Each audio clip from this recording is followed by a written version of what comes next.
Yeah, welcome in. Welcome back to another episode of the Format Podcast Live.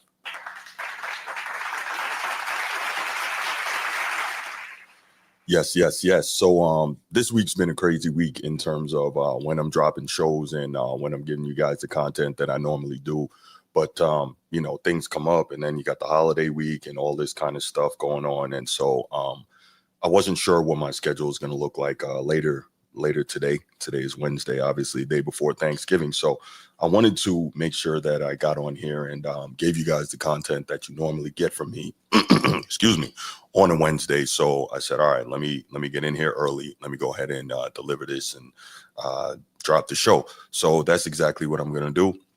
Hopefully we get some people in here in the chat. I know it's a very odd time, totally different from when I normally do it, but at least for those who don't catch it live, you'll be able to see the replay, later today, or if you want to watch it tomorrow or whenever that may be. So at least I will have the opportunity to get this out to you guys. Again, don't know what my schedule is going to look like later today, but I wanted to make sure that I got this content out to you. So we got some good stuff. I appreciate anybody who's showing up here this morning. It's not that serious. What's good, bro? Haven't seen you in a while, man. Pleasure to see you back in the chat. But yeah, anyone who's checking in, I appreciate you. Make sure you hit that like and subscribe button. Really appreciate that. Helps the show grow, helps the YouTube algorithm push it out to more people who may want to listen, and make sure you hit that share button as well. Share button is powerful. So I'm going to go ahead and I'm going to drop my little spiel, and then we'll go ahead and get going. If you're here on YouTube and you haven't already, please make sure you go ahead, click that like, that subscribe, that notification bell. Make sure you're kept up to date whenever we drop new content on the channel. If you want the audio-only version of the podcast, open up your audio podcast platform, hit the search bar, type in The Format Podcast, and we should come right up. If you're enjoying the content, make sure you give us that like, that 5-star review, and drop a comment. All that stuff helps us rise in the algorithm, helps us find more sports fans, helps more sports fans find us. And finally, make sure you write it down, put it in your phone, set an alarm, do whatever you got to do to remember. Saturday nights at 7 p.m. we are live here on the Format Podcast, and we'll give you the opportunity to call in, talk to us, get at me. I love it. I can't. All right. I love it. I cannot wait. So we're going to go ahead and we're going to get started right away because I see some people here in the chat. So thank you for that. First thing I want to do, a lot of times when Transformers here and G are here, we do some quick hits before the show pops off and get into the main topics. As you can see, we got some good main topics for you here today. I'm going to give you my pick'ems. The show will probably go a lot faster as it's just me, but I'll give you my pick'ems for this week. We'll talk a little bit about this new NBA All-Star Game format, which, spoiler alert, if y'all know me, I think it's absolutely freaking terrible. We'll talk about the main topic. Could MJ coach today? He doesn't believe he can, and I don't believe he can either. And then finally, we'll wrap it up with a little bit of NFL talk, and that's Saquon Barkley for MVP, most valuable player. And so this should be good. Nino, what's good, my brother? Good to see you, man. Hey, I appreciate the super chat as always. Anybody wants to super chat, you're able to do that. Appreciate it. Also, if you want a Cash App, because I think YouTube snatches about 25-30% of that super chat. So however you want to do it, I totally appreciate anything that you guys want to donate to the show. All that stuff helps in terms of getting new equipment and keeping the phone lines up and all that kind of thing. So totally appreciate it, guys. Totally appreciate it. But driving on. Yes. So normally we do a few quick hits, which are generally like things that we want to touch on topic wise, but we don't want to do a full segment on. So, all right. If you know me personally, if you know me from the show, you know that one thing about me, I don't just say stuff just to say it, right? I do my research and I come with the receipts and I back up the things that I say. I don't just say them, right? And you also know that I take it really personally when people try to invalidate my work and invalidate the things that I say, or, try to say stuff like, oh, you're just a hater and you wake up hating on another black man, or you don't know what you're talking about, etc., which is why I'm so big on bringing the receipts, right? And that's why I always have the clips in the videos and things like that to kind of back up what I say. So anyway, you also know, if you know me or if you listen or watch this show, that I'm kind of petty, right? So if I said something a year ago, 2 years ago, and it comes to fruition, I'm going to bring that back up and I'm going to let y'all know. You told me I was lying when I said this. You didn't believe me. Here you go, right? Here's the receipts. So anyway, a while back, I did a show. I think it was called something like, or basically something along the lines of like, is the media finally waking up to LeBron? I did another show saying he always proves me right, right? And there's another thing where people say, oh, you're just a hater, blah, blah, blah. And both of those shows, I think maybe the media one was about 45 minutes, 45 minutes. The one he always proves me right was over an hour. And I really, I took time, I prepped those. I got, multiple pieces of commentary from members of the media, former teammates, etc., right? Legends and all of that, basically making their commentary on LeBron and the stuff that he does. Cool. So, even though I presented those things and I presented all the evidence, you still get the, oh, you just a hater, blah, blah, blah. You don't know what you're talking about. Black man this and keep black man down and wake up every morning thinking about Bron, this, that. Okay, cool. All right, got you. So anyway, we got that going on. So now the reason I'm bringing this up, and this is the only quick hit that I had, and then we'll go ahead and get into the main topics. The reason I brought that up, if you remember, and I think I talked about it on the last, maybe the Saturday night episode, LeBron has recently announced that he's taking a break from social media. Why would LeBron, somebody who makes a good amount of change from social media and has a tremendous social media impact and tremendous social media presence and understands the value to his brand of social media, be announcing that he's taking a break from it? Why? Because he can't handle the toxicity of social media, right? And not just on him. Okay, he's been dealing with that for a long time. We know he's one of the most polarizing athletes in the world, but definitely in the United States, right? So we know that he's used to dealing with a lot of the toxicity that he gets on social media. But no, not that. He's also now got to deal with the toxicity coming from social media regarding his son, Bronny. So he's probably saying, I can deal with that, whatever. But now you're talking about my son. I can't deal with that. This is too tough. I can't handle that. I need a break. I got to turn it off. But gee, LeBron, well, why would you have an issue with people going at your son, Bronny? Didn't you put him in the crosshairs? Didn't you put him in the spotlight? And so I bring this up because, one, when I was talking about Bronny before the draft, when I was talking about Bronny after he got drafted, right? When I was talking about those things, people actually had the nerve to tell me things like, oh, you sick. You taking the hatred you have for LeBron and you transferring it to Bronny. Okay, cool. All right, fine. That's what you think. Even though I said multiple times, I have no issue with Bronny. I wish the young man success, but I could see based on one, Bronny's lack of ability on an NBA level to be a player, and two, everything that LeBron did, all the mountains he moved and all the slick stuff he pulled to get Bronny drafted and get Bronny drafted, not just drafted, but drafted to the Lakers. I saw that wasn't going to play out well, right? We saw LeBron with his tweets before Bronny even came into the league, talking about how Bronny is better than half the players in the league and how he could help the Lakers right now. This is when he was in high school, right? So we had to know that it was going to end up that this was going to be hurting Bronny. But now that Bronny can't play and it's being exposed, and now we're seeing the other moves LeBron is making to try to protect him, no road trips in the G League and this, that, and the third. Okay, cool. All that, fantastic, right? But now LeBron has to take a break from social media when he put the bullseye on his son's back. You put the bullseye on your kid's back.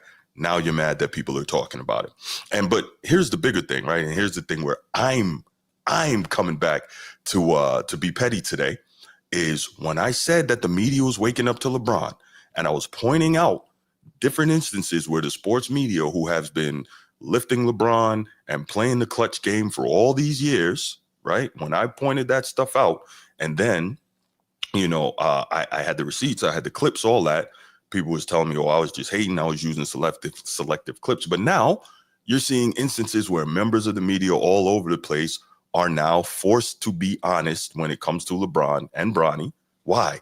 Because LeBron has pushed it in our face to this point where we're forced to be honest about, well, me, I've always been honest about it, and so have many content creators in the independent space, but we're talking about the mainstream media.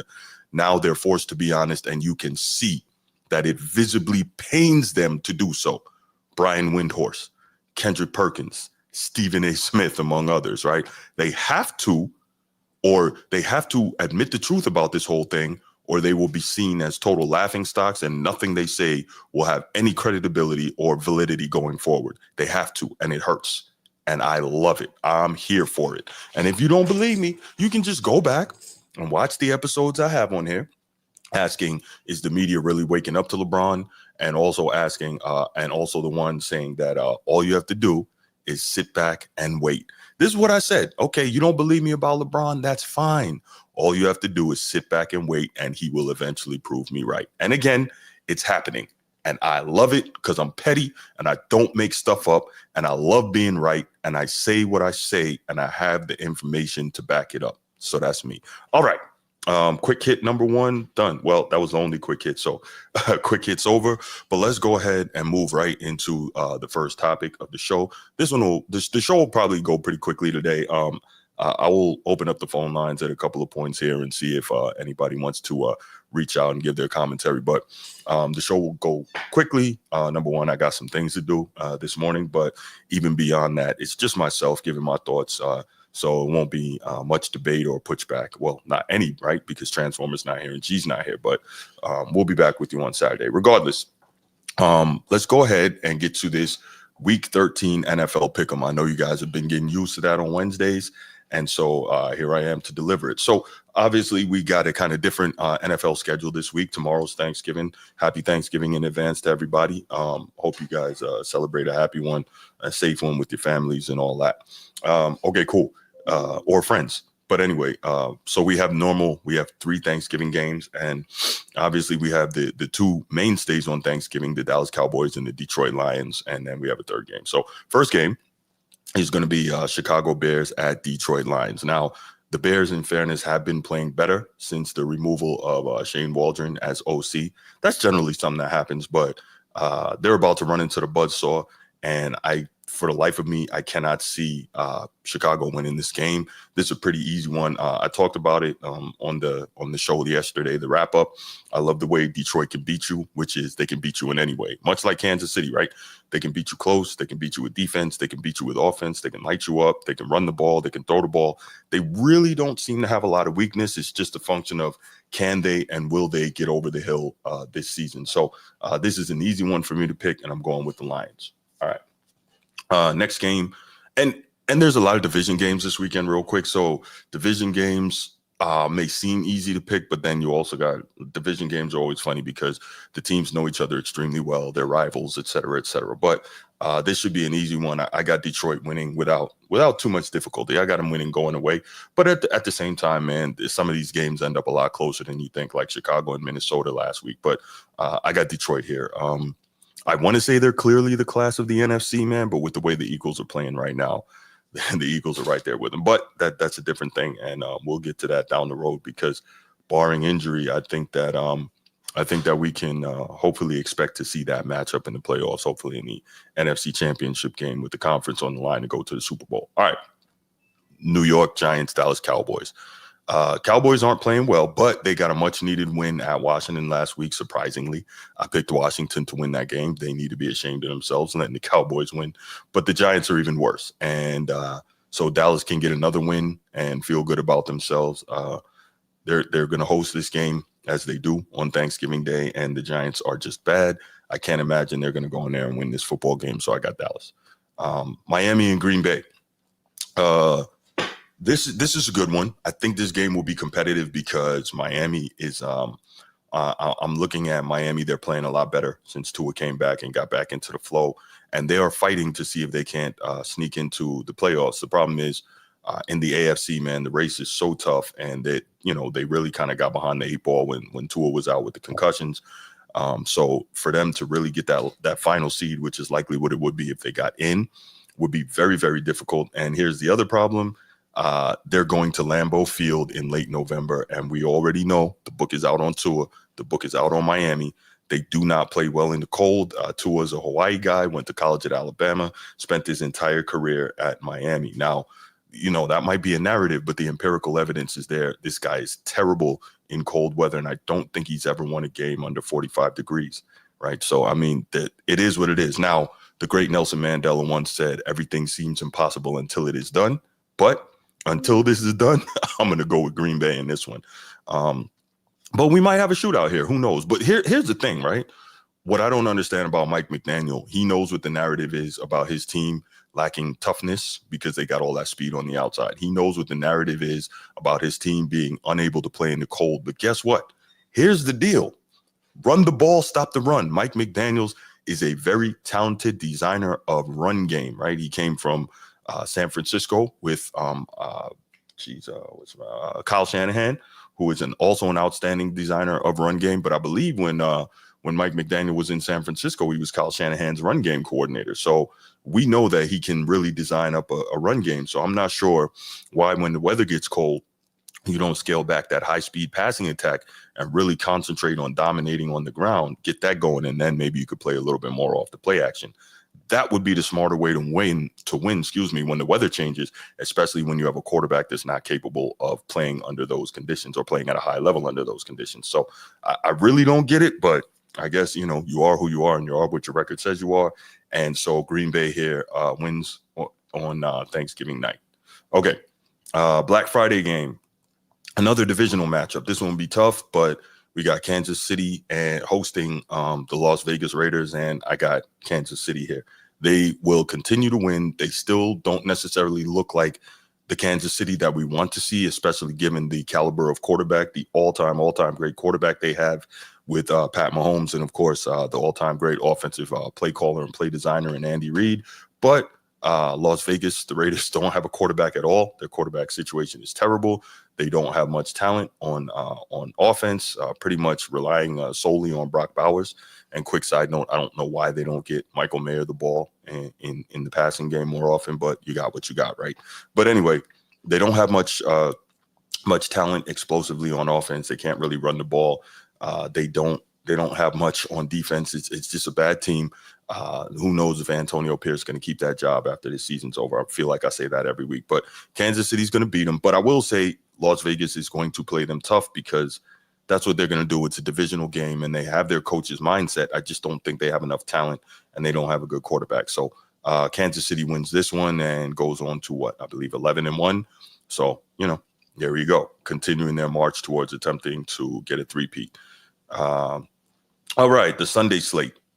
Los Angeles Chargers at Atlanta Falcons. I think the Chargers are going to be pretty upset coming off the loss to Baltimore. And the Chargers, again, very good defensive team, and they're going to concentrate on running the football. And they're going to have a quarterback advantage here, Justin Herbert versus Kirk Cousins. So I'm going to go with the Chargers here. I think they're going to win this game, again, especially coming off a loss. And I think Jim Harbaugh is probably going to have when they play Monday night. So whatever games or whatever practice they get in this week, I think is going to be tough. And I think he's going to really try to play Super Smash Mouth against the Falcons here.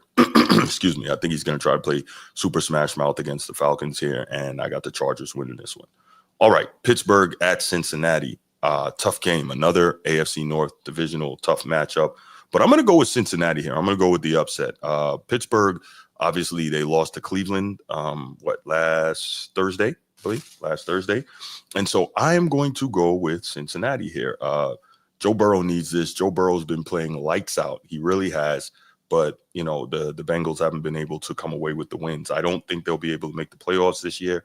That is what it is. They're just too far out of range now. But what they can do is spoil it for division rivals. And, I think that Cincinnati beats Pittsburgh here. And it may end up being a relatively high-scoring affair. But even though Pittsburgh has that really good defense, but I think the key is if you can sorry about that. I think if you can keep TJ Watt from really going off, you got a chance to beat these guys. And Cincinnati, if they're smart, they will make sure their blocking schemes are on point with that, and they will make sure they can identify where TJ Watt is on every single play because, being a great pass rusher that he is and not necessarily being a down D lineman, he's a guy that they can move around all over the place, whether it's on the D line, either end, or whether they can use him as a rush linebacker. He's a guy that really can get after the quarterback. So that's going to be the key, keeping Joe Burrow upright and standing and allowing him to utilize those weapons that he has. So I'm going to go with Cincinnati in the upset here. I am. I think that they'll get that. And then Pittsburgh now will, if they lose this game, they'll be tied with Baltimore. And so that'd be very interesting to see how the rest of the season goes there. All right, Arizona, Minnesota. I've been saying it week after week. I do not believe in the Cardinals. We just saw them lay a stinker up in Seattle last week. And Minnesota, is quietly, very quietly 9-2, and very quietly a very, very good football team. But yeah, I don't. Arizona's so difficult, and you just don't know when they're going to show up or when they're not. You just don't know, and I can't trust that, especially on the road. So I'm going to go with Minnesota here. I think this should be not a blowout, but a comfortable win for the Vikings. All right, Indianapolis and New England, Colts and the Patriots. So I'm going to go New England here. One, they're going to New England. They got to play outside in those elements in that cold, and obviously the Colts are a dome team, and I don't believe in Anthony Richardson. He got benched, and then he had the one good game, and people started thinking, well, maybe maybe he's taking his step forward. Yeah, no, he came right back to earth last week, had a terrible game. You know that Gerard Mayo is going to coach up that defense. That's one thing New England does, even if they're bad offensively. They're going to play good defense, and I think that I'm kind of high on Drake May as the season continues. I believe he'll just continue to get better, and so I'm going to go with New England here. I think the Patriots win this game. All right, next, Seattle at New York Jets. That is. I got Seattle, man. The Jets, unfortunately, I don't know, man. I don't know what's going on with them. They just fell off. The defense this year is nowhere near the defense that we've seen in the last few seasons. Aaron Rodgers is a shell of his former self. He believed that. I guess we all drank the Kool-Aid, right? Just thinking like, okay, we get Aaron Rodgers. And the thing I said was, we don't need, 4-time MVP Aaron Rodgers, that we be in the Jets. And I'm not a Jets fan, but I'm just saying the Jets didn't need 4-time MVP Aaron Rodgers. What the Jets needed was 60% of 4-time MVP Aaron Rodgers to go along with the defense continuing to play the way they played. And you also need, Breece Hall to be doing his thing, but they don't seem to have any interest in making him an offensive focal point like they should be doing. They should be using him in something of a Saquon Barkley role, but whatever, far brighter football minds than mine have decided that they're not going to do that, and that's not the case. Then they go out, they get Devontae Adams in the trade, thinking maybe bringing him over will, kind of spark a resurgence in Aaron Rodgers. Yep, nope, sorry. Not going to be able to do it. It's not happening. So you got that going on. So it all sucks. Nothing is working out. You're hearing the rumors that the Jets and Woody Johnson may not want Aaron Rodgers back next season, but you're still hearing him say that he wants to continue to play. I don't know what for. He's got all the money in the world. He's got a Super Bowl, and he's got all the stats, and he's a 4-time MVP, man. Hang it up. You're not you anymore. But anyway, I got Seattle winning this game for all of that. I think that they're better coached, and I think they have a solid defense. They know what they are. They're going to try to run the football, and Geno Smith can make some plays. So I got the Seahawks winning this one. All right. Next up, Tennessee at Washington. This is an odd game because I think that with Washington, what's my man's name? Jaden Daniels has regressed some since the beginning of this season when he started off nuclear, like at record-setting pace in terms of efficiency and completion percentage as a rookie. But Tennessee is a very weird team. They won last week despite turning the ball over 3 times and giving up, 8 sacks on Will Levis. So clearly, if you scheme it up right, or if you have the players, you can get after the quarterback against Tennessee. Okay, cool. So Washington should definitely be looking at that, attacking Will Levis. They should be definitely looking at trying to, force turnovers, which, I mean, obviously every defense wants to force turnovers, but you see that Tennessee can give it to you on a few times. They have the propensity to turn the ball over. Will Levis is not great in ball security, so you got that. I think Jaden Daniels is better than him, but we saw Washington lose to the damn Cowboys last week. So we don't know what we're going to get from these guys.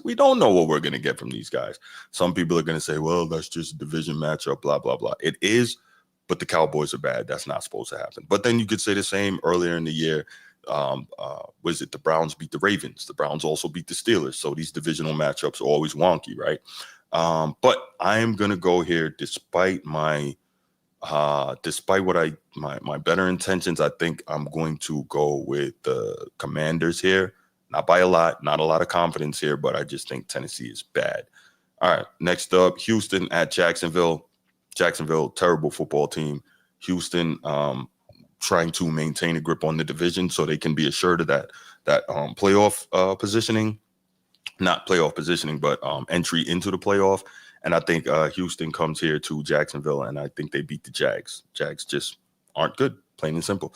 So that's an easy one to pick. I'm going Houston here. All right, Los Angeles Rams at New Orleans Saints. Saints not quite as bad as we think. Rams coming off getting beat up, roughed up by the Eagles and the amazing Saquon Barkley. But I'm going to lean Rams here. Better coach quarterback combination in Sean McVay and Matt Stafford. Even though I've never been a huge Stafford fan, can't deny the fact that the guy is a champion and he's got he's done a lot over the course of his career. And I think that better offense and better defense overall. I'm gonna go with the Rams here, not by a lot, not a lot of confidence. So I'm gonna go Rams. All right, Tampa Bay at Carolina. Tampa Bay is going to stomp them. We saw Baker have his get-right game against the Giants last week. We saw him have some fun with, Tommy Cutlets, Tommy DeVito, and his Italian thing, right? We saw Baker have a lot of fun with that. You can look it up. But, yeah, that was cool. I'm going to go with Tampa here. I think they just have a lot more talent. I don't think they're going to stomp them because Carolina has been playing competitively. And, again, got that whole division thing going on, but they're not going to beat Tampa Bay. So, yeah, I'm going to go with the Bucs here. Next game, this is a big one, right? You got two of the best young quarterbacks in the league. Lamar Jackson, arguably the second best quarterback in the league. Lamar Jackson, arguably on pace for a third MVP and a second in a row. And the Ravens against the Philadelphia Eagles. That one is going to be tough. The focus clearly will be stopping Saquon Barkley, right? And we got a segment on him later on whether or not he is now the front runner for MVP. He is playing lights out football right now. I believe he's on pace to break Eric Dickerson's 40-year rushing record, single season rushing record in the NFL. And he's just having a tremendous season. I believe he's got the third highest yards per carry average in NFL history, like 6.2 yards per carry. So you're going to have the two best and maybe most productive running backs in the league this year in Derrick Henry on one side and Saquon Barkley on the other. You're going to have two quarterbacks that not only are mobile, but can also throw the ball downfield in Jalen Hurts and Lamar Jackson. Man, this is a really good matchup. Baltimore has had the worst pass defense in the league all year, but they've had a top 2 run defense in the league all year. So clearly the thought is going to be to attack Baltimore's back end in terms of going through the air. But in the last few games, Baltimore they have been playing better in pass coverage. So we will see what the Eagles are able to do against Baltimore. This is such a tough matchup. The Eagles defense is playing extremely well. Saquon is playing extremely well. Jalen Hurts is now playing well. He's got those wide receivers on the outside. Man, this is such a tough matchup.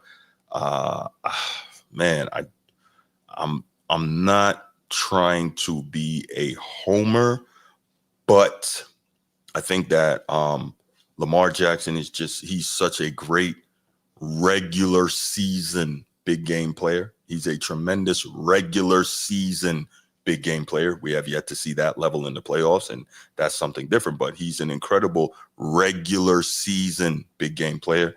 So I am going to go with Baltimore here. They're also at home. Not saying they're invincible at home, but they're a good team at home at the bank.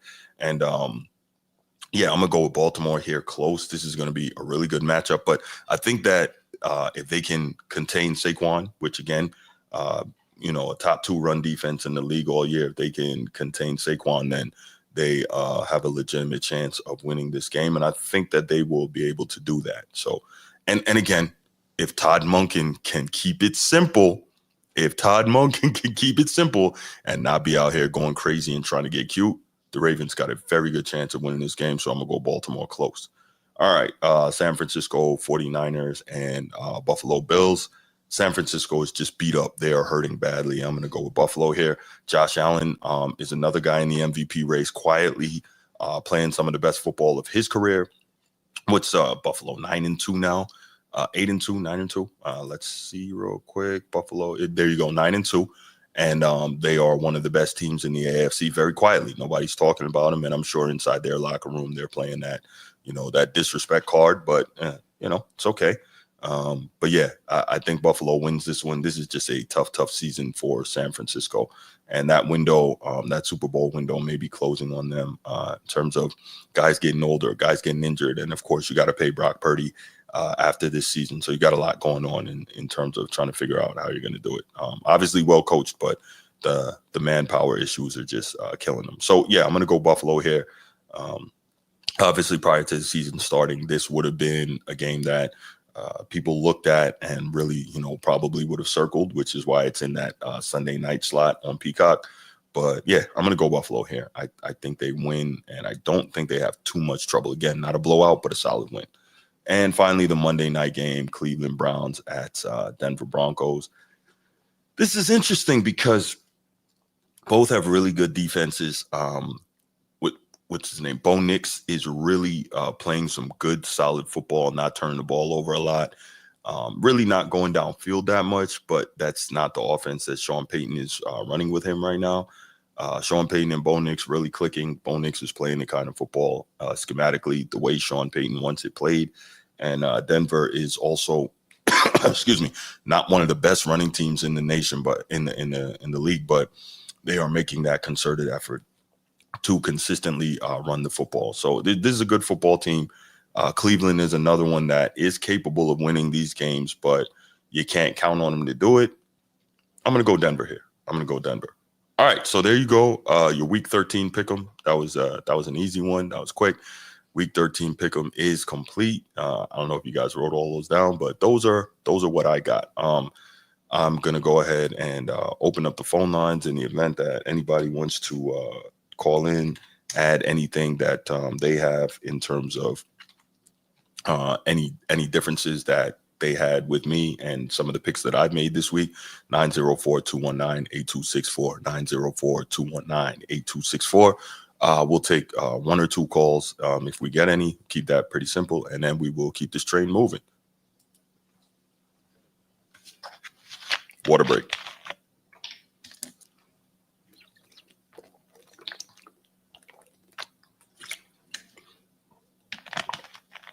Also, if anybody has anything to add, just throw it in the chat. That's what it's here for.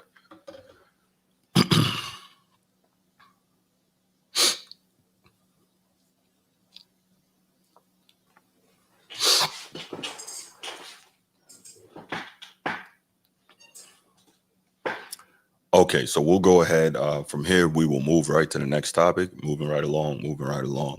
And we will go to the topic of the NBA All-Star Game and the new format. So, all right, obviously, I get accused very often of being an old head and being a hater and not respecting the guys who play today, not respecting what the league is today, and not understanding that it's different. And I just have to accept that. Yeah, I acknowledge that I have to accept it because it's never going to go back to what it once was. But to say that it's better and the games today are better and the quality of play is better and the players today are better, well, that's just a flat out lie. And if you watch this show again, or if you know me, you hear me, constantly lamenting the state of basketball, which was a sport that I loved so much for so much of my life.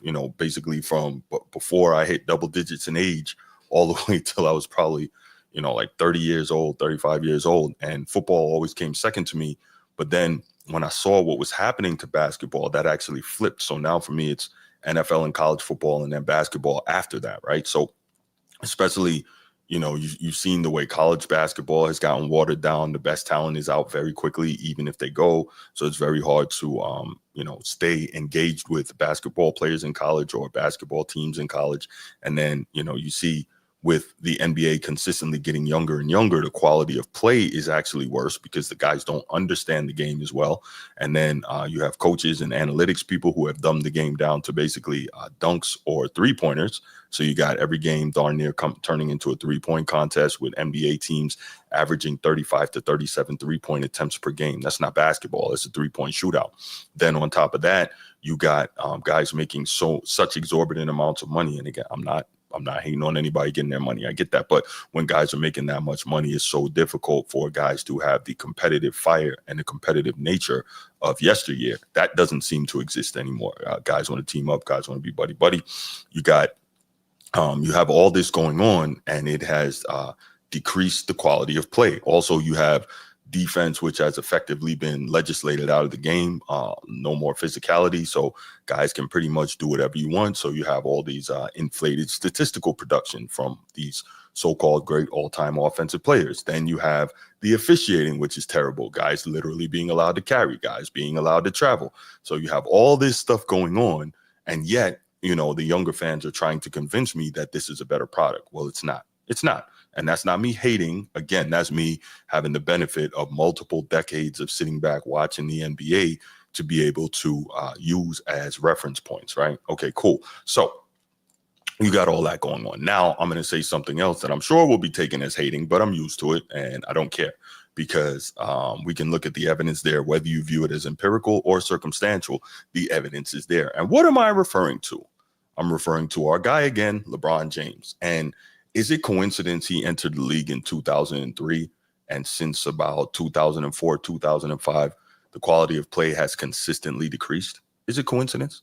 Is it coincidence that his team hopping and super team building and his manipulation of rosters and his whining and complaining and all of this stuff has coincided perfectly with the decline of the quality of play?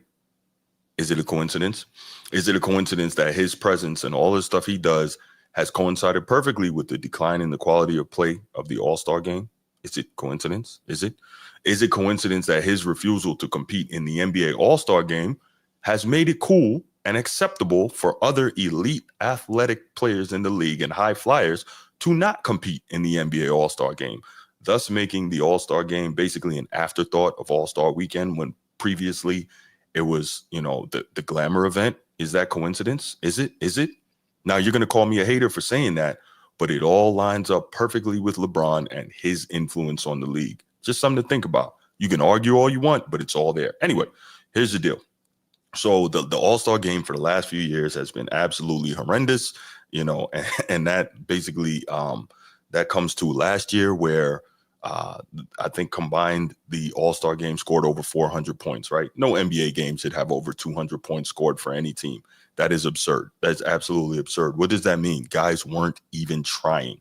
Adam Silver knew this. And prior to the All-Star game last year, I think he had Larry Bird and Dr. J go into the locker rooms and really try to convince guys to go out there and compete. One, if I'm an NBA player, how do I feel? How do I look at myself in the mirror knowing that Dr. J and Larry Bird, two of the greatest to ever do it, have to come into my locker room as an all-star and try to convince guys to play hard? Try to convince guys to play hard. Really? Really? Is that what that's where we are now? You have no pride? You have no competitive fire? Like, this is disgusting what we saw. And honestly, the only reason I even watch this stuff is because I have to cover it, right? The love for the game has so badly dissipated within me. It's going to take a miracle to get it back, but I just don't think it's ever going to happen, right? Adam Silver, he's not going to be the guy that makes the necessary moves to bring the NBA back to the level that it once was. He's not going to allow the physicality. Why? One, because if he does that and brings back defense, it's going to expose all these so-called great players that we're calling, you know, among the all-time greats. What's up, Steve? Nah, this is live, bro. This is live, man.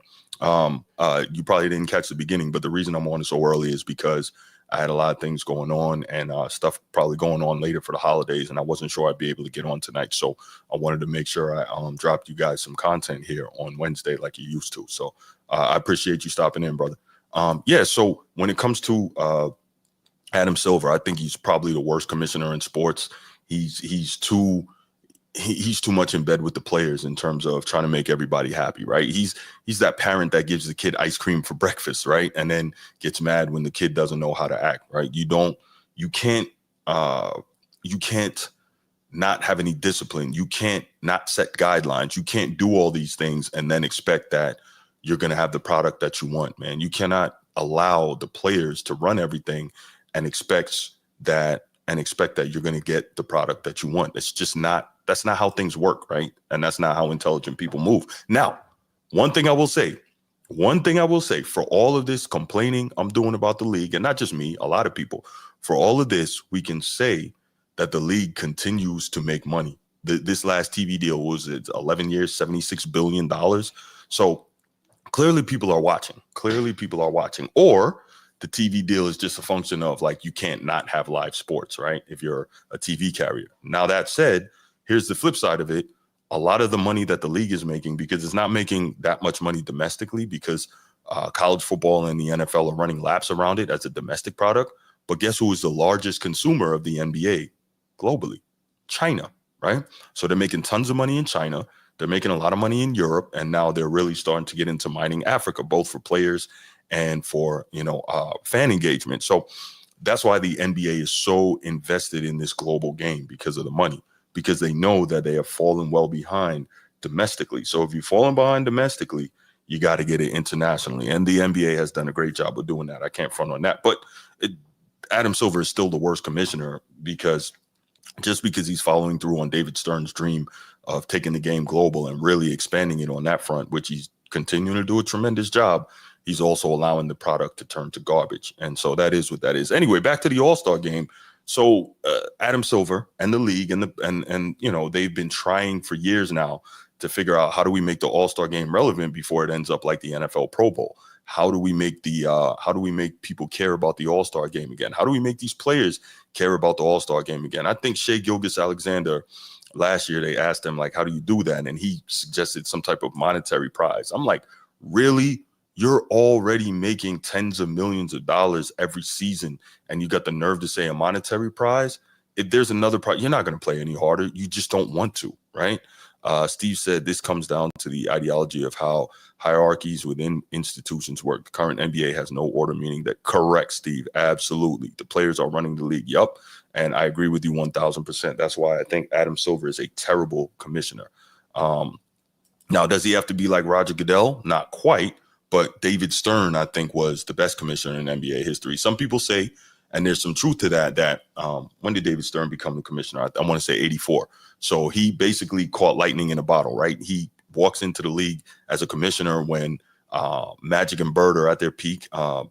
84 was the first time Magic and Bird played in the NBA Finals against one another. So that was huge. And they had already by then been in the league 5 years and started taking it by storm. And then, of course, Michael Jordan, Hakeem Olajuwon, Charles Barkley, I believe John Stockton all got drafted in 1984, right? So some of the greatest players that we've ever seen all came into the league in 94. And then throughout the rest of David Stern's tenure, obviously you got guys like Allen Iverson and Ray Allen and Kevin Garnett and Kobe Bryant and Patrick Ewing and David Robinson. So many of the all-time greats came into the league during the same time that David Stern was there. So he was able to ride that wave. So I totally get it. Let's see. Nino says, I disagree with you, my brother. This was 85% media.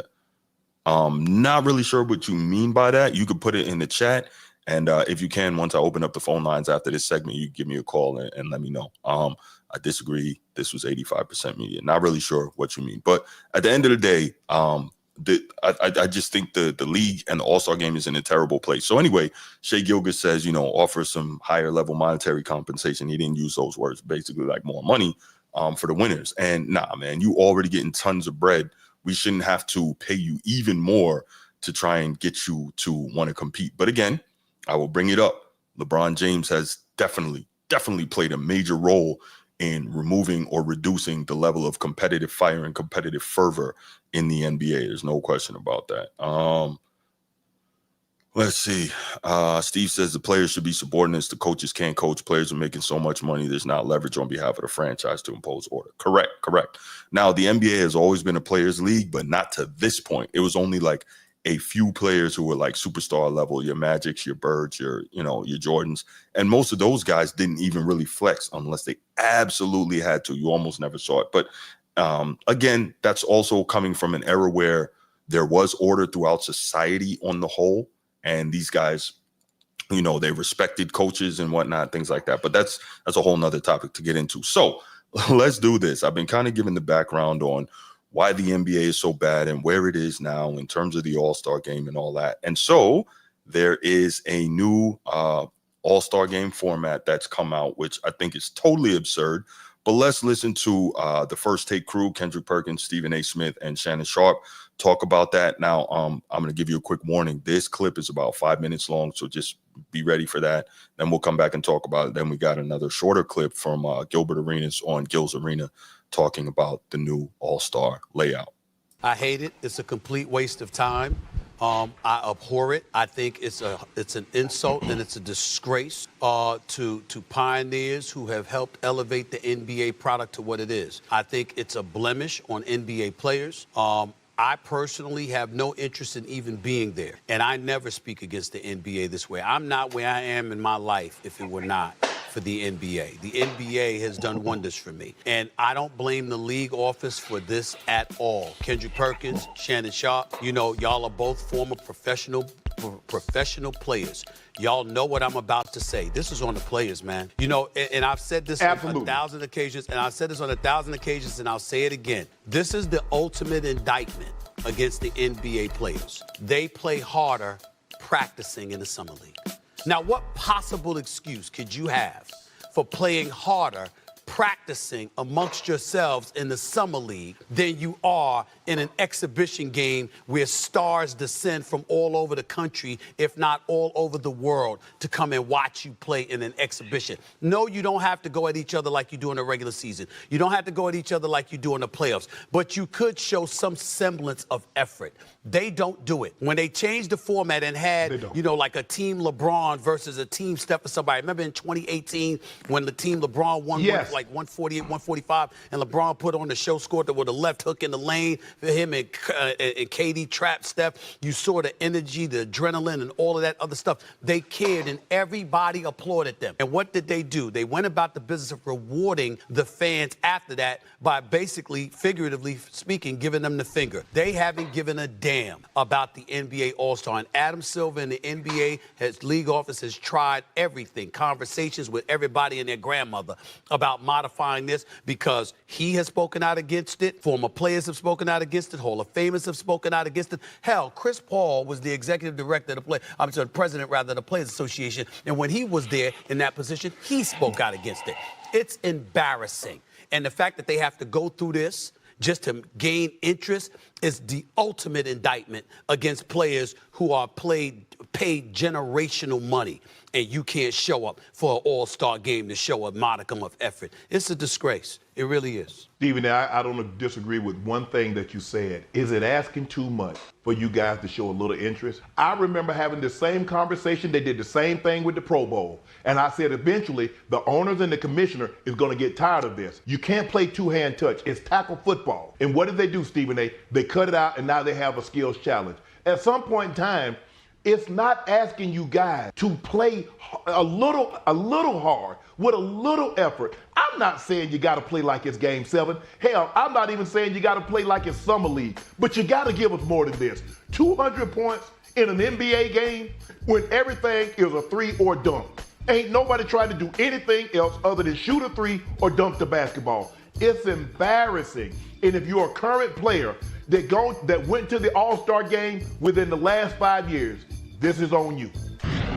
The problem with the league, and Adam Silver, in my opinion, is the best commissioner in sports. If anybody feel otherwise, we could debate that for another day. He has done everything in his power to make guys compete, right? You think about over the past 5 seasons, the problem is this. Let me say this. This generation of players are spoiled and soft, okay? Adam Silver in the NBA has put in the in-season tournament, they put in the play-in tournament, and now they're reconstructing the All-Star game, right? Because guys are not competing. And it is an indictment on all the players. It has nothing to do with the people that's in the front office at the NBA and Adam Silver. When you think about just this season alone, I done heard Jay Kidd call his players out early in the season in the press conference for not competing.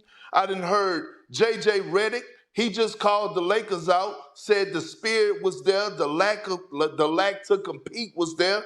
I done heard so many coaches call their players out about competing that it's a damn shame. So when you hear former players complaining, it's because they're disrespecting the former players that laid it out for the guys today to be getting paid 30, 40, 50, 60 million dollars, and they're not doing what they're supposed to do so the next generation could get paid those type of dollars. This is why fans don't want to watch the NBA, because they know guys are not going to compete. There you go. You heard it. It's the same thing I've been saying. The issue is competition. The issue is They've made it easier than ever for these dudes to make tons and tons of money. Again, not hating on the fact that they're getting their bread. Go get that. You know, these owners are making a killing. The TV contracts keep increasing, so get your money. However, with that money, man, go out there and give the fans a show. Compete. It's really absurd. Quick note. Nino says, Steve says, rare perk W. Yeah, well, you know what? He had some of the W's there, Steve, but he didn't when he said Adam Silver is the best commissioner in sports. So, you know, two things can be true, right?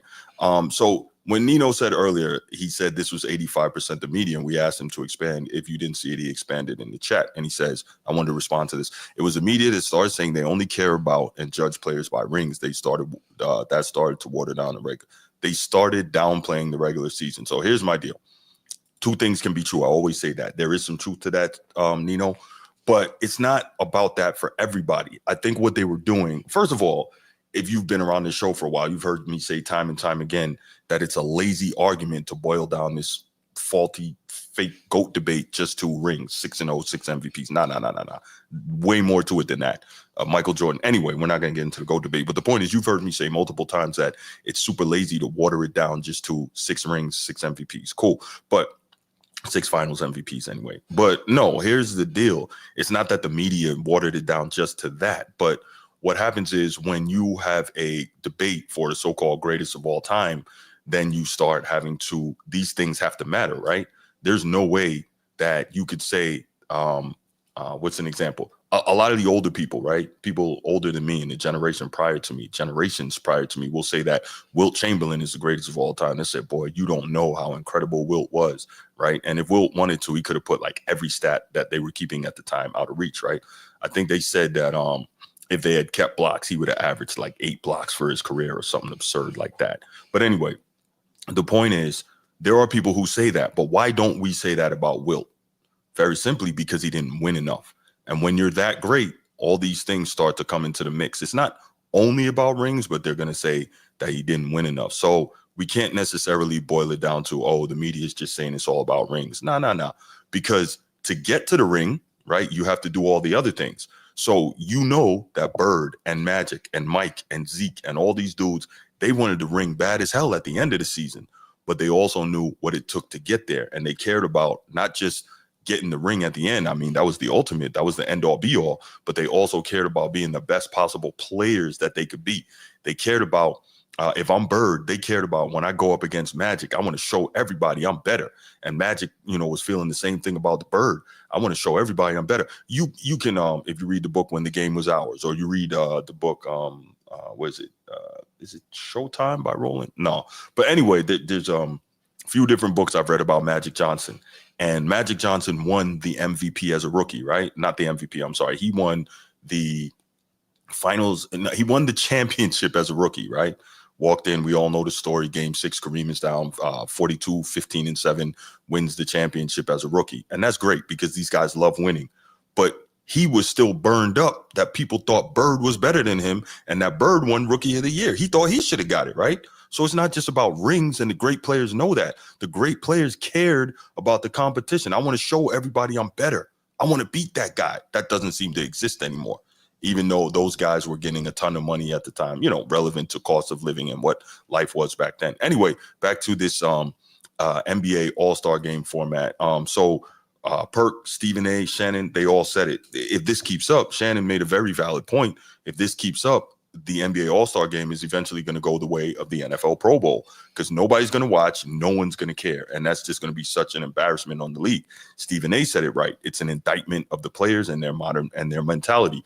Perk said it right. Guys don't want to compete. All right. So I'm going to play a clip real quick of Gilbert Arenas on his show talking about this new format. And then when I come back, I'm going to give the very simple answer of how to fix the All-Star Game, make guys compete without offering them more money, and make it a better product. All right. And it's too easy. I can't believe no one is saying it.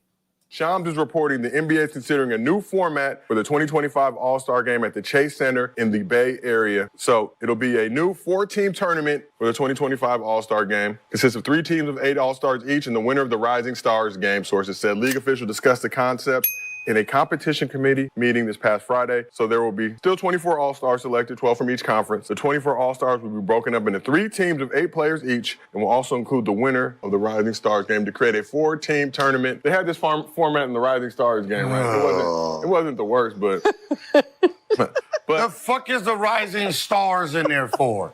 Because they hungry, Gil. They trying to get that bread. It's Rising Stars. I mean, it's first and second year players playing against real all-stars, and you think they have a chance? Like, just Zachary Reese. how many players is it? Is 12 and 12, right? Yes, sir. Won't the fuckers just do 6, 6, 6, and 6? Won't they just do fucking 6 on each team, play a fucking quarter? Like who's making up the shit y'all got? How about this? Have a prize at the end of every quarter. Ta-da! You say a prize? Prize, like For the team that wins the quarter. 200,000 for the team that wins the first quarter. Awarded. Second quarter, team who wins the second quarter, 200,000. Third quarter, fourth quarter, which means every quarter is playing very hard because they want the 200,000. Yeah. So according to Then whoever wins the most quarters, you can give them extra bonus. And then if it's 2-2, fuck it. Whoever had the most points. Overtime. Right, it's come on. So reports say that Steph Curry and other All-Stars had input on the idea as well. Does that change your opinion of it? Dumb. Damn, Gil. Okay, listen. I'm sorry, Steph. I'm playing against LeBron James. Fair. Right? Bronny potentially. I'm playing against Giannis. I'm playing against Giannis, right? And then I'm playing against Sachet. Right, I'm playing against the rookies. Sophomore game, that's who I'm gonna be playing against. Like, why? Like, if I'm not playing hard against this group, why the fuck am I gonna play hard against this one? That doesn't make any sense. So people are losing the forest for the trees here, man. People are really losing the forest for the trees on this. They're getting all riled up. Gil is talking about offering more money. More money is not going to make these guys play hard. I got the solution. I'll tell it to you in a second. But quick note, All-Star game. This is something I thought about that I'm really scared of, and I really hope it doesn't come to pass. But with these freaking NBA fans today, it might, right? So I just heard something yesterday. I was watching Dreamers Pro show. Shout out to Charles and Dreamers Pro. Y'all do really good work, man. If you're not subscribed there, subscribe over there. But anyway, not right now. After this show is over. But anyway, yeah. So Charles did a show, and he was talking about how it's estimated that Bronny James's jersey is going to surpass LeBron James in sales. What the hell has Bronny James done for people to want to buy his jersey? I mean, do you want to wear a jersey that says loser on the back?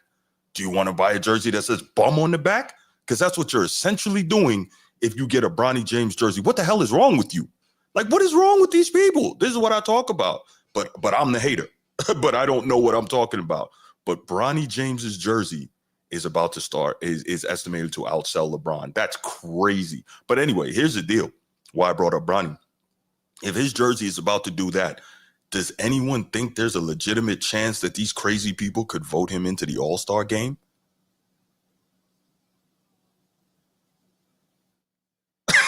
It could happen.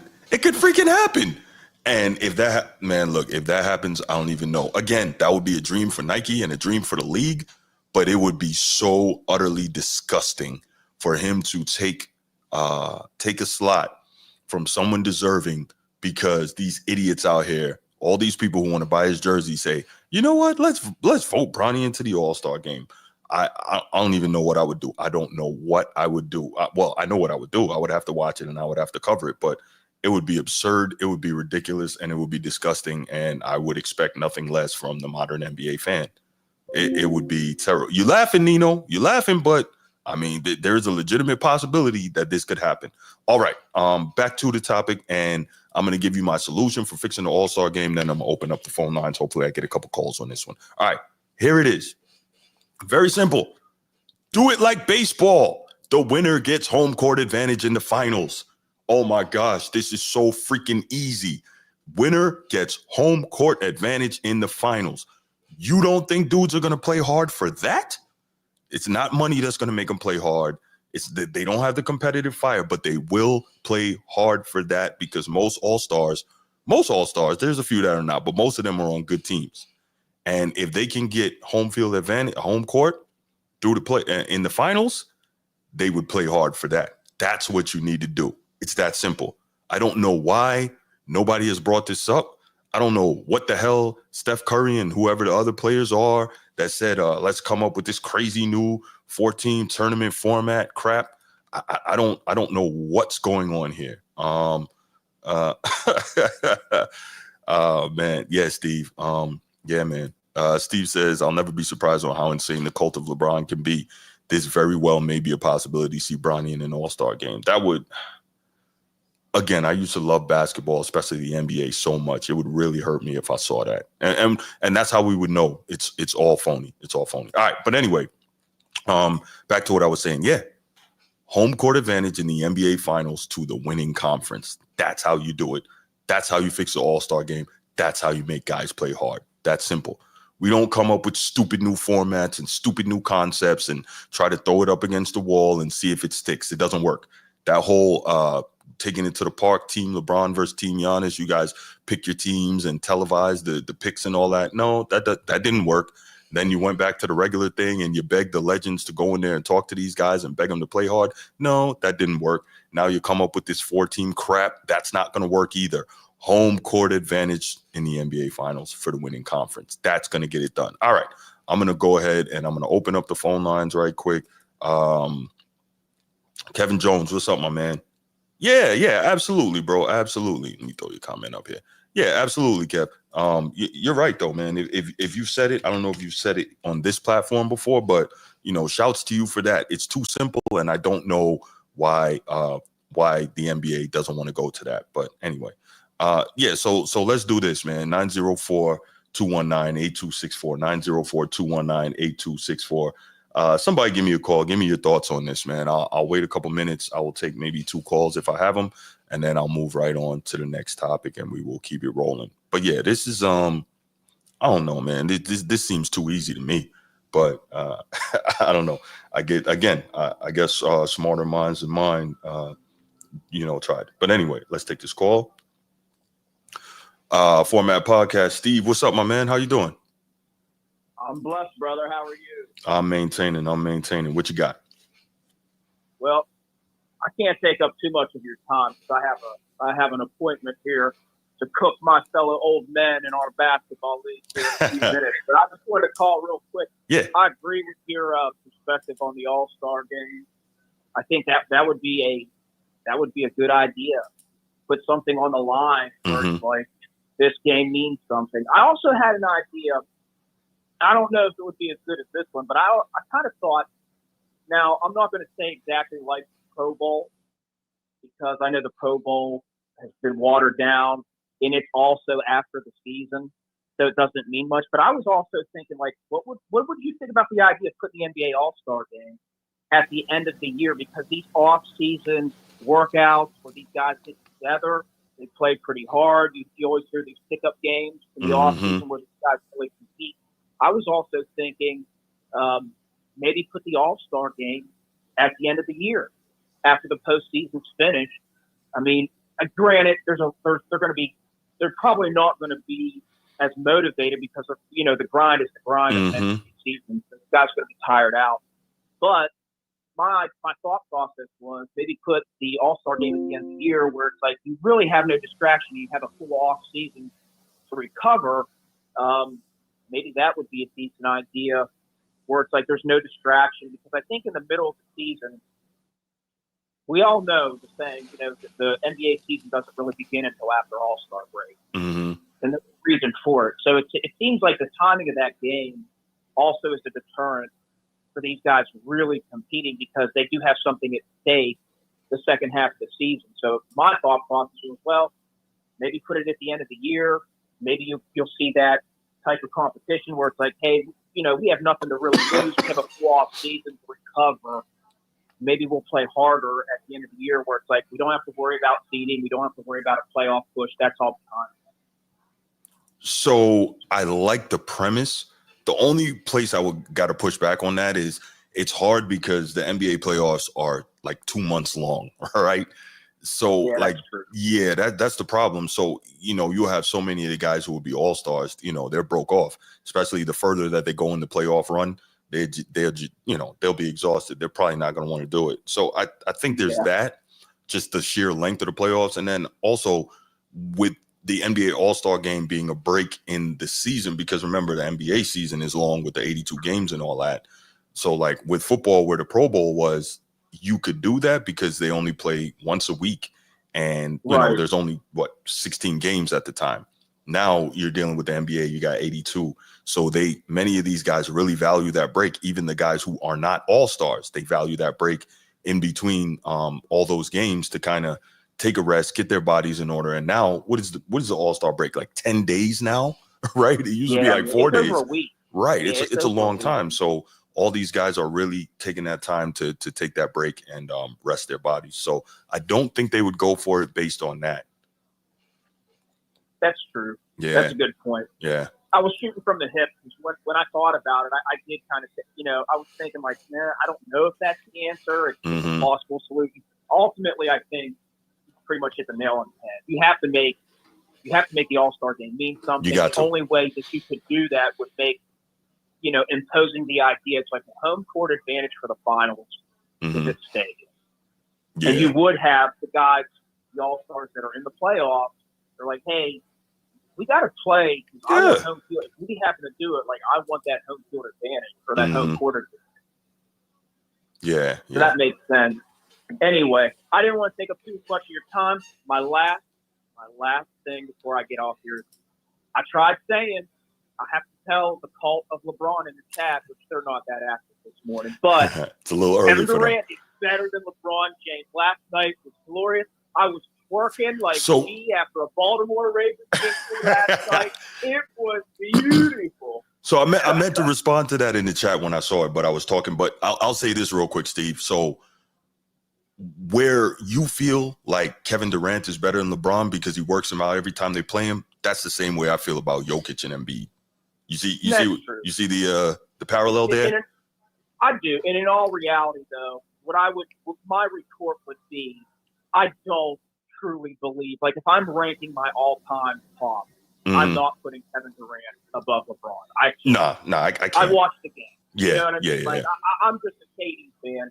I couldn't put him over there. But my only retort, my pushback on that counter that you just gave would be, I would agree with you, but then I would say there's a big catalyst to this where, granted, there's always a narrative in context. Kevin Durant does have some postseason success. Yes. That's where I would counter where it's like, I agree with you. Like, on the one-on-one ability, Embiid has that in his bag to cook a guy like Jokic. Mm-hmm. But the overall narrative, why I would side with Jokic is like, man, the postseason has to mean something. Yep. We say that all the time with like MJ versus LeBron, when we separate those two. That's where I would lean, and I'm like, man, Jokic consistently shows up in the postseason. Yep. Embiid hasn't. So the overall narrative, I don't look at this as a 1-versus-1. Like, in a one-on-one, sure, Embiid would get the best of Jokic. Mm-hmm. But overall, this is a team game. Jokic's basketball IQ and savviness, like, how do you put, how do you really measure that? Because, the guy just, I get it. You can see the difference when he's at full go, how that team plays around him, and the way he orchestrates things as a center, which arguably we've never seen a center orchestrate an offense like Jokic. No, I get it. It looks different. I think that's why. We're used to the physicality and dominance of these big men. Jokic is just he's just a different center. We've never seen something like this. No doubt. Well, thanks for the call, Steve, man. I appreciate you. I'm going to go ahead and get on to this next topic, man. Thank you so much. You have a great week. I wish you and your family nothing but blessings. Same to you, man. I'll talk to you later, brother. All right, no doubt, man. See you soon. Bye-bye. All right. All right, good call from my man Steve, as always. Okay. Doesn't look like we're going to have any more calls on this topic, so we're going to move right along and try to get through this stuff. Okay, so next topic. Wow, that all-star format took a little longer than I thought. Anyway, next topic. We are gonna. Oh, wait, we got a call. Let's see. Nino, what's good, my man? Where you been? I'm good, man. It worked. I finally talked to you. I'm right here now. I hear that, man. What's up? I just on the topic. I like your idea and Steve's idea for real. It gotta mean something to the players. They making too much money. The risk of injury is too crazy. So can I ask you something about that real quick? People keep talking about they're making all this money and the risk of injuries. One, the NBA contracts are guaranteed, right? So even if they get hurt, they still gonna get paid. Two, here's the other thing. We have never seen any player of note get injured seriously in an all-star game. Where does this crap come from? This is just BS that people put out there. Go ahead. They getting more injured now in the regular season, I heard, than they used to back too. So that's true. That's the thing. I don't know. I don't know why they getting injured, but a lot of players ain't playing, and they be thinking about their next. It's a business now. I don't think we can even. I don't even think we can even go back to where they wasn't making no money. Like, just look at Pittman's contract, one of the worst contracts for the best player. I don't think that's happening no more. I don't think everybody getting Michael Jordan money, so we just gonna have to deal with that. But I like your idea. I don't like it for the team that's actually number one. But if that's the solution for the All-Star game, and I like Steve's idea because I believe they will use that to get in shape, or just it wouldn't be as much as they thinking about getting injured or going to the finals. And my only point would be the media should take some responsibility on it. I'm not mad at that. I get it. I'm not mad at that. You got anything else, Nino, before I get out of here? That's all I got. All right, man. Hey, thanks so much for calling. Thanks again for the super chat. Definitely appreciate your support all the time, man. People like you keep this channel going, man. I'm going to probably get memberships going pretty soon here. So we'll, a little bit down the road, we'll talk about that. But thanks for the call, brother. I appreciate you. All right. So, let's get to the next topic. And the next topic, Michael Jordan, the GOAT, the widely recognized greatest player of all time. And if you know anything about basketball and you actually watch basketball, then you know who the GOAT really is. Anyway, I saw this yesterday. I thought it was interesting.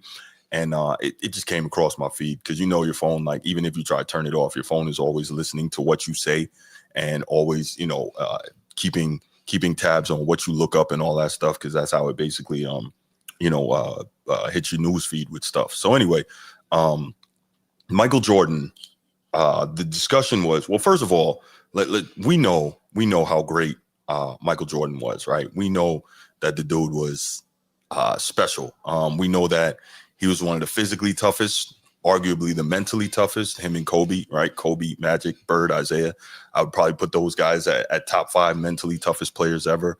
Maybe you get Dream and Kareem in there. But the point is, easily one of the mentally toughest players of all time, one of the physically toughest, arguably the most skilled, clearly the best two-way player of all time. Like, there's too many superlatives that we can give Michael Jordan. He could pass, he could rebound. We know he could score, right?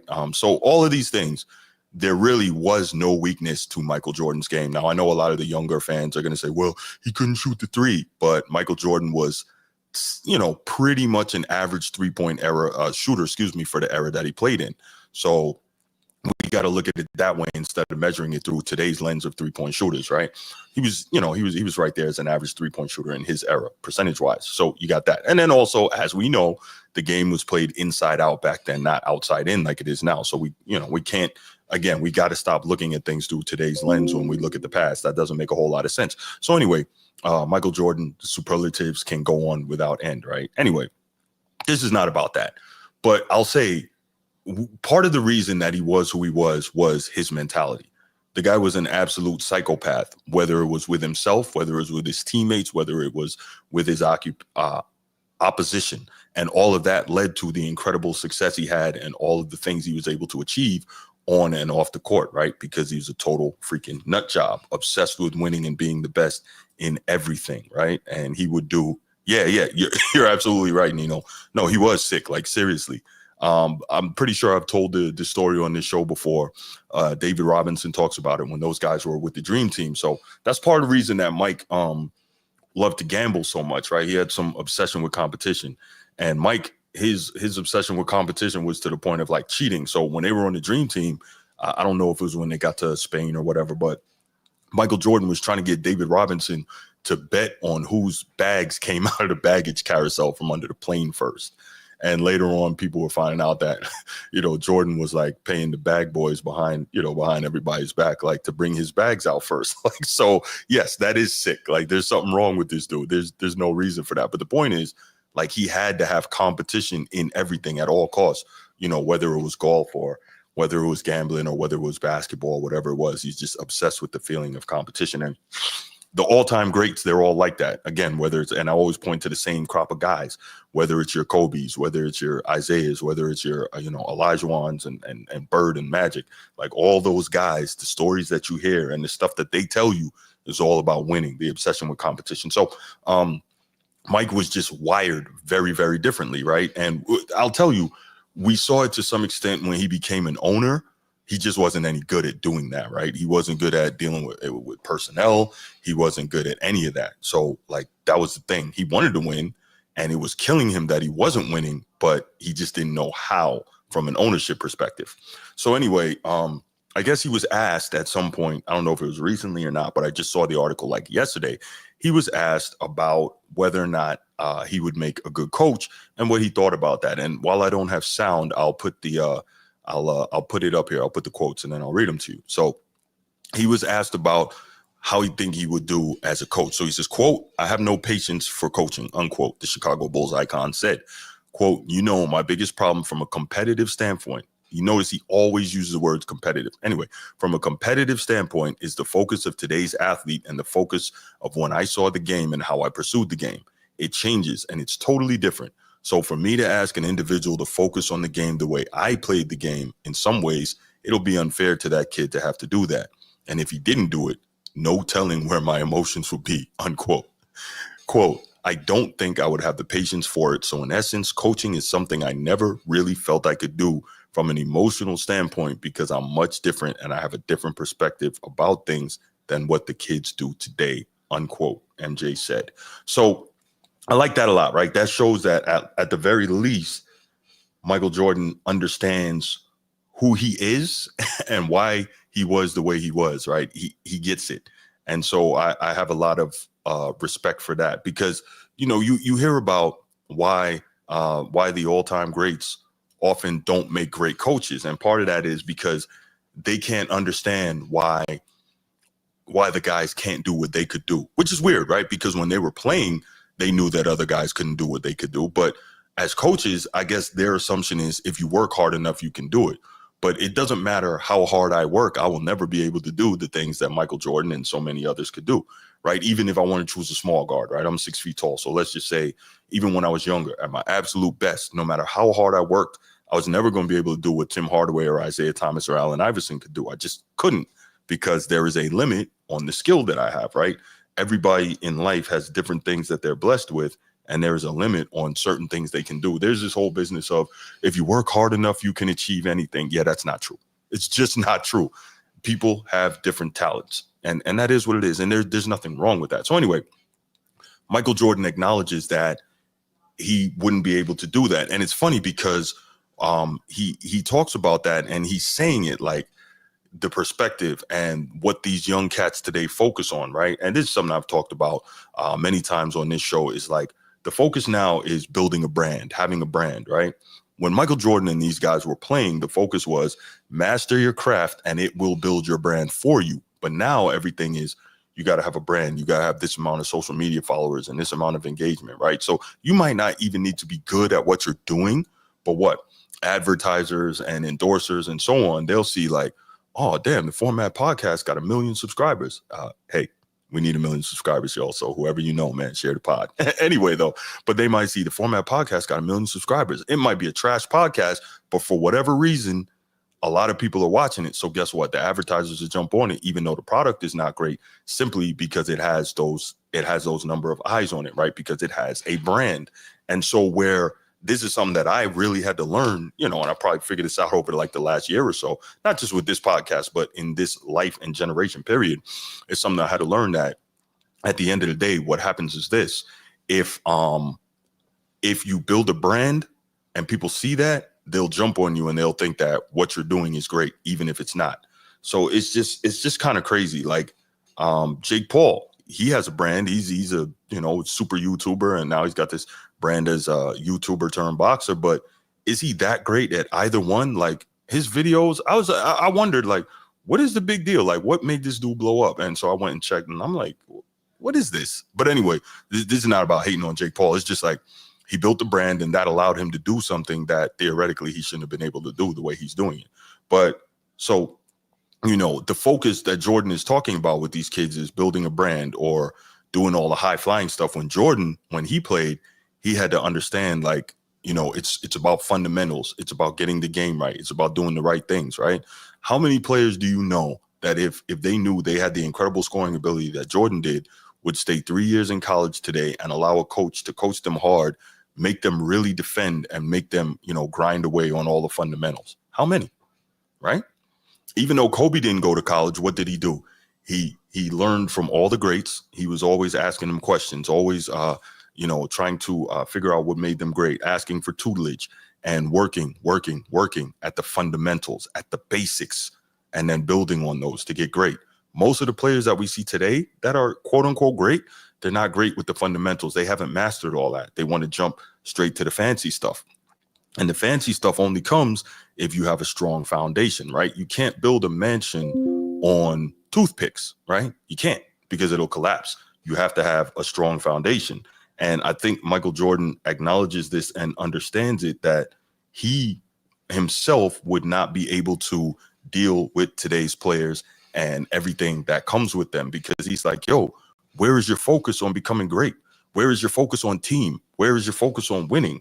And a lot, unfortunately, of these players, they don't have that. Why? Because to them, winning is getting the quote unquote bag. To them, winning is getting the advertisements. To them, winning is getting all the social media engagement and following.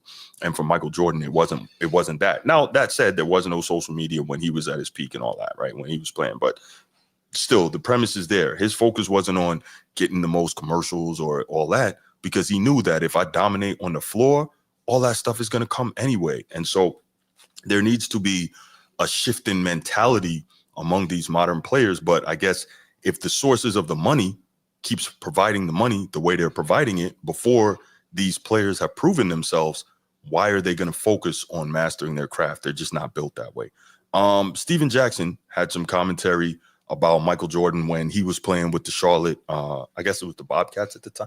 I don't know if it was the Hornets or the Bobcats when he was there. I think it was the Bobcats, but let's hear what he had to say, then we'll come back and talk about it. And then we'll also juxtapose Michael Jordan's perspective with the perspective of some other all-time greats in basketball who have become coaches.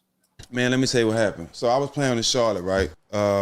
This is before, the first year I got there, we got to the playoffs for the first time. And so MJ loved me for that alone. Right. But when I first got there, it was kind of rocky. You know what I'm saying? I just got traded to. So we got our ass beat by somebody. And he came in the locker room after the game just going off on us like we need to get our shit together, right? And I made some little comment or something like that. He ain't say nothing. So he came and practiced the next day. Back on that shit. Yeah, y'all think y'all did something? I'm 6. Oh, he started talking about all his accolades. Take my shoes off. Because, he had gave me his, what I'm saying? He wasn't just talking to me. He was talking because everybody had his shoes off, but he had gave me a deal and all that. Yeah. This shit kind of directed to me and Gerald Wallace because we the leaders of the team. Yeah. You know what I'm saying? Yeah. So he going off. Mike told you take his fucking shoes off. Damn near. You know what I'm saying? Look at all the shit I done. Y'all I'm just going off on us right to the point where he gets on the second team in practice. And we lose. You lying. You ain't losing 50 years old. Mike suited up. How old was Mike? Listen. This was in 2010. Mike suited up. Oh, whatever he had on, he came out there, got on, pushed against the guard, whoever Gerald Wallace was guarding, the 3 guard, kicked him out and got in that spot and played with the second team. My second team wasn't scrubs now. He just gave them niggas confidence through the roof. And he scored a couple points. You know what I'm saying? He scored a couple points, and to the point where he talked so much shit afterwards, he grabbed the ball and went dunk one on the way out. Yeah, the true story. One thing. Was you like, this old motherfucker just came in and did us dirty this and dunked on the way out? Nah, I'm a real one. This is what I told myself. You can ask my partners when I got home. That's why I had to go.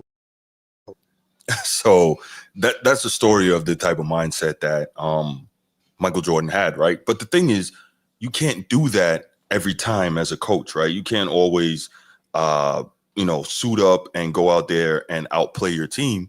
At some point, that's going to destroy their confidence, and berating them doesn't always work, right? So I've had training as a leader, right, in the military. So one thing you learn, there are general ways that you can lead, right? Generally, like time-tested methods of leadership. However, you also got to realize that every person can't be led the same way. And I think that would be something that Mike would have difficulty acknowledging and understanding, and he would have difficulty having success with. Like, that's one of the things that we know about Phil Jackson. Phil Jackson completely understood that. And that's also what Greg Popovich, I think, understood. But Greg Popovich, as a leader, very, very smart. Also a guy who is a military leader, former Air Force officer, Air Force Academy grad. But anyway, what he understood was he utilized Tim Duncan and said, hey, let me rip you publicly in front of the team. And once we do that, everyone else is going to fall in line. Now, you have to have a certain kind of superstar to allow for that to happen, that can kind of put their ego to the side for the betterment of the team. We also heard that about Tom Brady and Bill Belichick. For years, Brady used to get ripped in practice and in film study by Belichick. And as such, everybody knew, well, damn, if this could happen to Brady or if this can happen to Timmy, then we got to get in line. But what that also does is that allows those guys who take accountability to then have they will be subordinate to the coach, but then they will have subordinates on the team under them that they can kind of flow that leadership downwards. So all that helps. But I don't think that Mike was the type of personality to be able to deal with that and to understand that you have to deal with different people in different ways, right? He was a kind of my way or the highway, iron grip, iron fisted. We have to dominate. I'll take the lead. I will do everything that I want you to do, but you better do it, right? And so that I don't think works with most guys. All right, so before we finish up this topic, what I want to point to is Larry Bird, another all-time great player who he was a head coach for 3 years with the Pacers, and he got them, I think, to the Eastern Conference Finals, and I think he got them once to the NBA Finals, right? So he had success coaching, which a lot of times you don't see the all-time great players having success coaching. Magic Johnson, he came back and he briefly coached maybe 15 or 20 games, something like that, before he quit, because he's like, man, these cats, they're not wired like me. They're not wired like us, so I can't deal with this. Isaiah Thomas coached a number of teams, wasn't elite, didn't win a championship as a coach, but he's another guy who was an all-time great player. But I think maybe the difference with him being a point guard and being the coach on the floor, so to speak, allowed him to be better understand being a head coach and that kind of thing.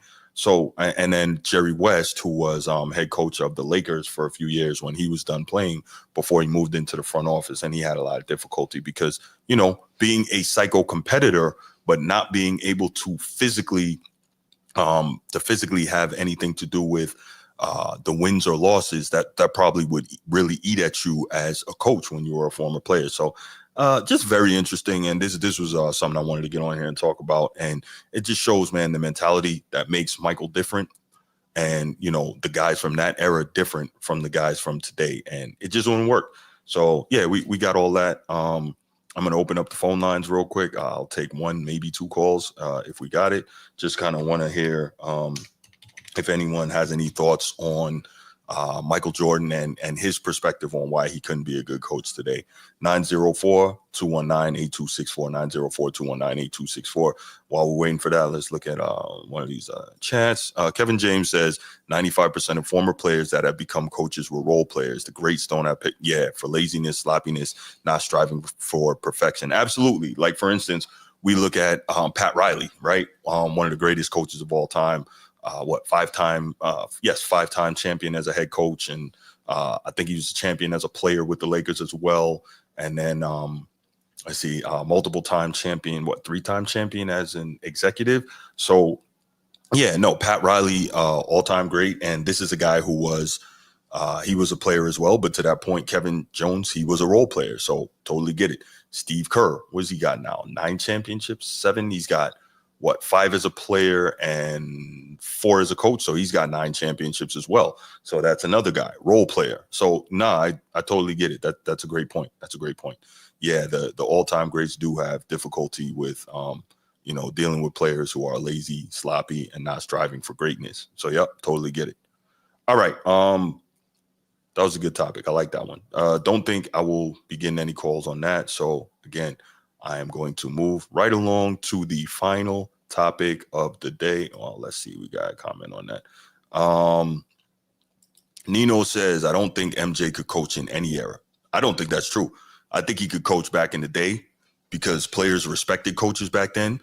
Players worked harder back then. Players understood fundamentals more back then. I think he could coach back then, just not now. The focus is so different. The mindset is different, and he couldn't wrap his head around it. For instance, right? Not that I'm some great X's and O's guy, but me, I probably couldn't coach high schoolers today either. Like, hell nah. I'm supposed to be a coach, and you going to tell me some BS? You're not going to listen? You're not going to work hard? Not going to be able to do it. Nope, not me. Couldn't do it. Couldn't do it at all. So, Mike, he could, but I understand why he can't coach today, but I think he could coach back then. All right. Next up, final topic of the day. NFL. Let's get to the NFL real quick. Saquon Barkley, absolute monster. We saw this guy with 255 rushing yards last week against the Rams to set the Eagles single game rushing record. He's currently now on pace to win the he's currently on pace to break Eric Dickerson's 40-year-old single season NFL rushing record and get over 2,100 rushing yards. Probably won't get there, but because people are going to want to stop that, right? He's going to be a focal point of defense, like I talked about earlier, in terms of like the Ravens. Let's go ahead and take this call. Yeah. Bruce, what's going on, man? Good to see you. What's going on, brother? What's going on? Chilling. What you got? We still on the you on the Michael Jordan couldn't coach today topic? Yes. Okay, what you got, man? I agree. He couldn't coach today. He said it out of his own mouth. I'm with you because he wouldn't like he said, he wouldn't be able to take the laziness in the game, that the entitlement. Today's game is just a little bit too fruity for Mike. Mike, they're not tough enough. Yeah. Players are too sensitive. They're too worried about TikTok. Mm-hmm. They're not obsessed. Truthfully, I could truly say there's only a handful of people in it, players in the NBA that truly love the game. Yeah, understand what I'm saying? No, I agree. I think that so many players in the NBA love what the game can do for them. They don't necessarily love the game. Love the game. Mm-hmm. I could probably name in the future. We should talk about that one day. We ain't got to do it right now. How many players in the game? Like, you name the top 5 players that really love the game today. Because there's not a lot of them. They too worry about social media and their brand. Mm-hmm. They're not in love with the game. Right. You know what I mean? They don't have the love of the game like a Kobe or a Mike. Mm-hmm. Understand what I'm saying? The love, Magic Johnson. Mm-hmm. When those guys, remember? I think they had I think they had a special years ago. It was the Dream Team at the practice. You see the practice? The Dream practice. The Dream Team. Mm-hmm. And Magic was telling them, "Big Molly, don't tell them." Don't let Mike shit on him. Like, man, don't let him be like the love. He was leaning on Barkley about letting Mike do what he want to do to him in the practice. There's a documentary. Yeah. Man, you see the competitive spirit in that? They ain't got that. They ain't got that. No, it's just different, man. They're not built the same. Yeah. Mike would be very frustrated. Mike would be, man, nah, it won't work. It's a 3-point shoot contest, and Mike wouldn't have that. No, not at all. And especially, Mike will be more frustrated than anything on defense. That will drive them. That will age Mike so fast in the competitive nature on the defense. You see how he was on his teammates on the I'm not going to get into all that on the last dance, and he was cussing them out of practice. Mm-hmm. Yeah. And Mike, I don't agree. Let me just say this about Mike Montana. I don't agree with how he went about things and shit, but it worked. It was like an evil. He just was his way of motivation was it was so stern, like an old Southern granddaddy. You know what I'm saying? Yeah. So players don't have that. Man, it won't work for Mike. It won't work. No doubt, no doubt. Well, I got to run, Bruce, man. I appreciate the call, All right, though, man. man. Thank you, brother. All right, man. All right. Yeah, good call from Bruce as always, and he's 100% right about that. All right, let's get back to Saquon. So, so Saquon, he's now on pace to break the rushing record single season, and Derrick Henry might be right behind him on that as well. So we'll see how that plays out. But again, you know that defenses are really going to be keying on this dude. But yeah, so he's having a monster season, and he's going nuts. And now the question arises, because for a while it was like, okay, the MVP is Lamar Jackson's to lose, or is it Derrick Henry? Is he in the running for it? We keep hearing the name Josh Allen popping up because he's putting up good numbers. He's not turning the football over. The Buffalo Bills are very quietly 9-2 on the year. So, you know, there's competitors out there, but then we keep getting back to I guess the main point. Saquon is a running back, and we know, unfortunately, the MVP has turned into a quarterback award, right? And so Saquon is likely going to be Offensive Player of the Year, but, you know, you got to wonder what it's going to be. Now, if the Ravens finish strong and Lamar goes on a tear, then he will probably get it again. I don't know if there'll be some voter fatigue because that would be, his third one. And then I guess in the back of their minds, it's going to be the same thing. Like, okay, well, he's keep getting these things. Are we gonna see it in terms of, you know, the postseason? But again, that's irrelevant because this is a regular season award, right? Michael Campbell says Eagles record isn't MVP worthy. Where are the Eagles? 9-2? I think they're 9-2, right? Love the hat, Mike. Appreciate you, bro. Go Irish. Yeah, but I think the Eagles are 9-2. So I mean that says MVP worthy to me. But, you know, we'll see what it is down the stretch. But anyway, Saquon he's out here killing. Let's hear what different guys had to say about him following his explosive performance against the Rams. So this first one, this is about 4 minutes long, so be advised on that. And it is from the facility with James Jones, Shady McCoy, and Emmanuel Acho. And then we'll hear some thoughts from we'll come back, react to that, and then we'll hear some thoughts from First Take, and then we'll get out of here. So what Saquon did yesterday, I know how special it is because I saw the previous record. Shady, I'm an MVP voter, but I want to hear from you first. Is Saquon Barkley officially the MVP? Why not? It's here. MVP! MVP! Saquon for MVP, baby! Why not? I mean, listen, let's be serious here. He's going on pace for 2,000 yards, right? Yeah. And when you watch the games, like sometimes I don't really look at the stats, right? You got to be there and watch. When you're there watching, he just takes your breath away. Yeah. Every single carry, if for 1 yard, 2 yards, you know it's coming. Eventually it's going to come, and when it comes, 130 something. Okay, so we rolling right now. And they see what I see. You get this guy a hole, he's going to make you miss and go to the crib. The thing about Saquon that people don't know, not only the talent he has, he is so explosive, he is so fast. Yeah. But he's a home run hitter at 225 pounds. You don't really see that. I think Saquon is the reason why we will be in a Super Bowl in New Orleans. And you talk about MVP, that's what MVP is all about. I don't care about all these regular stats and all that, because we can talk about all these other MVPs. What's the difference between number MVPs and Saquon? The difference is he's carrying us. Eagles are not the same without number 26 back there. He got to be an MVP. I know it's a quarterback award. I know that. I get all that. But when you look at these players, look at what are they really bringing to the table. Saquon is not only bringing stats, he's bringing legacy, bro, and he's also bringing a championship opportunity. That's well said. And number 2, front runner, Jay? Front runner, no. He's definitely in the conversation. But front runner, no. But the Offensive Player of the Year, the ticket is in.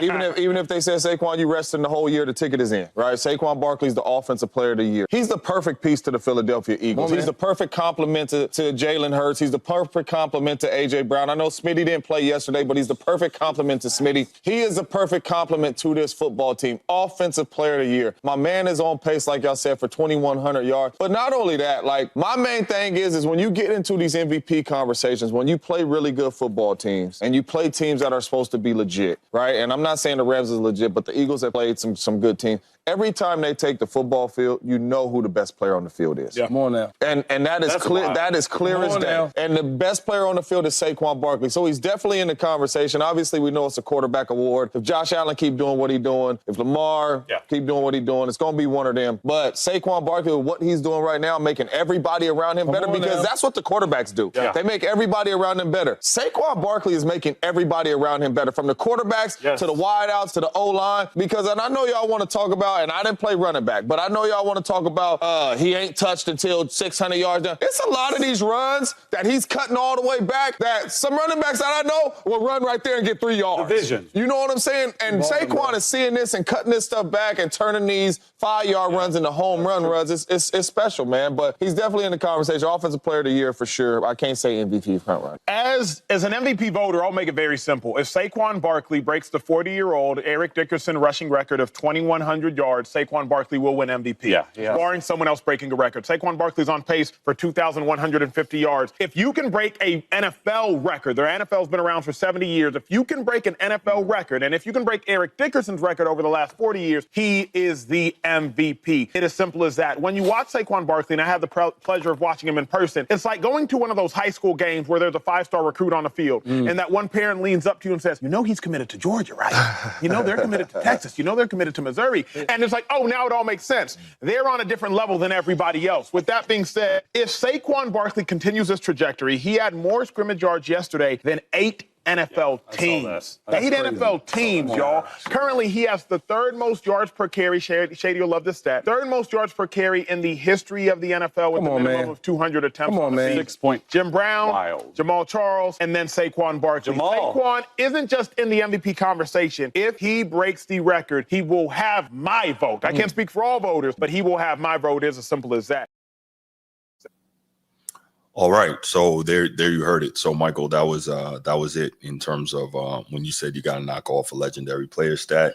That's very possible that might end up happening. So yeah, so Saquon is he's on pace for it, man. Now I know that a lot of when it comes to sports and sports media, we get caught up in recency bias and watching what he did. Oh my gosh, he ran for 255. He had over 300 yards of total offense. Totally get it, but he is a monster. You know what? That's definitely fair, Michael. They do have more games now. What is 17 games now? So, you know, with all these sports, you got to take into account the changes when you're talking about records breaking and all that. It's like the same thing with the Barry Sanders rushing record in college now. They include the bowl game stats and all that, so it's not quite the same. So I totally get it, but I mean, at the end of the day, if he gets busy, which, you know, a lot of players have been close to it, but they haven't gotten there because, you know, defenses are like, yo, I'm not trying to see defenses are all like, I'm not trying to see any record get broken on us, and so they're all keen on him. So I totally get it, but you know, I think it's an argument, and it's a legit argument, and he's in it. I'm not saying he will get it, but he's in it. And to your point, Derrick Henry is right behind him. I think Derrick Henry's like maybe 50 yards behind him on the season, and Derrick Henry probably would be ahead if not for Todd Monken, and I'm not going to get into that. But yeah, he you know, both of these guys are monsters, and we'll see how it ends up. But I think when in doubt, they're going to want to give it to a quarterback. And again, if Lamar or Josh Allen goes off the rest of the way, then you may see it happening for one of those guys. All right, last one. I'll go ahead and play Stephen A. and Shannon Sharp's commentary on it, and then I will take a call or two, and then we'll get out of here.